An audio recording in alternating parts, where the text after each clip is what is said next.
नमस्कार मित्रांनो, माझं नाव प्रमोद मोहिते. माझ्या चॅनलवर आपल्या सर्वांचे स्वागत आहे. आजच्या व्हिडिओमध्ये आपण शिकणार आहोत की एम्प्लॉयरचा EPFO कोड आणि त्याचा पासवर्ड रिसेट कसा करायचा, ह्या व्हिडिओमध्ये आपण शिकणार आहोत. तत्पूर्वी जर तुम्ही माझ्या चॅनल नवीन असाल तर सबस्क्राईब करायला विसरू नका. तर जास्त न करता आपण या व्हिडिओला सुरुवात करूया. सर्वप्रथम गुगलला यायचं आहे. गुगलला आल्यानंतर तुम्हाला PF इस्टॅब्लिशमेंट सर्च असं क्लिक करायचं आहे. पहिलीच लिंक येईल, त्या लिंकवर क्लिक करायचं आहे. केल्यानंतर तुम्हाला तुमच्या कंपनीचं नाव, म्हणजे ज्या व्यक्तीचा तुम्हाला EPF कोड पाहिजे आहे किंवा सर्च करायचं आहे, तर तुम्हाला इथं एंटर करायचं आहे त्या कंपनीचं नाव.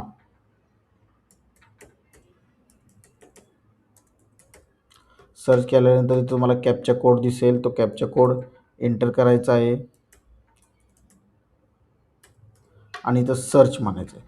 सर्च म्हटल्यानंतर जर कंपनीचा कोड असेल तर येऊन जाईल, नसेल तर तुम्हाला नॉट फाउंड म्हणून येईल. आता इथं बघू शकता तुम्ही, खाली आपल्याला इस्टॅब्लिशमेंट आय डी आलेला आहे, त्या कंपनीचं नाव आलेलं आहे आणि ॲड्रेस आलेला आहे आणि त्याचबरोबर इथं कुठलं ऑफिस आहे, पुणे.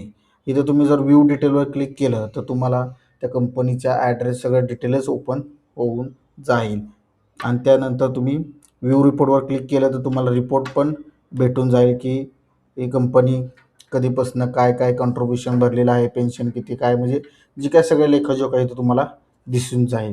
आणि तुम्हाला काय करायचं आहे, इथून तुम्हाला तुमचा कोड, हा जो आहे कोड, तो तुम्हाला घ्यायचा आहे आणि तुम्हाला परत PFच्या साईडला जायचं आहे. PFच्या साईडला गेल्यानंतर तुम्हाला रिसेट करायचं आहे पासवर्ड. तर तुम्हाला इथं जायचं आहे. या इथं लॉग इनवर आल्यानंतर तुम्हाला इथं फॉरगेट पासवर्डवर क्लिक करायचं आहे. फॉरगेट पासवर्डवर क्लिक केल्यानंतर तुम्हाला इथं डिटेल विचारेल, तुमचा कोड टाकायचा आहे. इथं लॉग इन नेम म्हणजेच कोड असतो आपला. इथं महाराष्ट्र तुमचं स्टेट आणि इथं तुम्हाला हा जो कोड टाकला आहे तोच इथं तुम्हाला एंटर करायचा आहे. इथं तुम्हाला पुणे ऑफिस आणि इथं मग तुम्हाला इथं PUP येऊन ॲटोमॅटिक येईल आणि तुम्हाला ही पुढची संख्या इथलीच टाकायची आहे या कोडमधली, 13 आणि पुढे 00 आणि त्याचबरोबर तुमचा जो मोबाईल रजिस्टर नंबर असणार, तुम्ही जे व्ह्यू डिटेलमध्ये बघितले तुम्हाला तिथं समजून जाईल, किंवा तुमचा कोणता असेल तुम्हाला माहीत असेल तो इथं तुम्हाला एंटर करायचा आहे.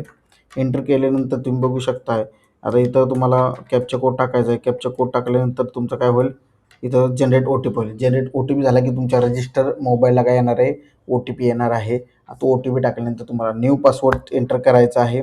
एंटर केल्यानंतर तुमचा काय होईल, सक्सेसफुली युजर नेमचा जो काय पासवर्ड आहे तो फॉरगेट होईल आणि तुम्ही पुन्हा लॉग इन करून तुमचे जे काही कंप्लायन्स आहे ते करू शकताय.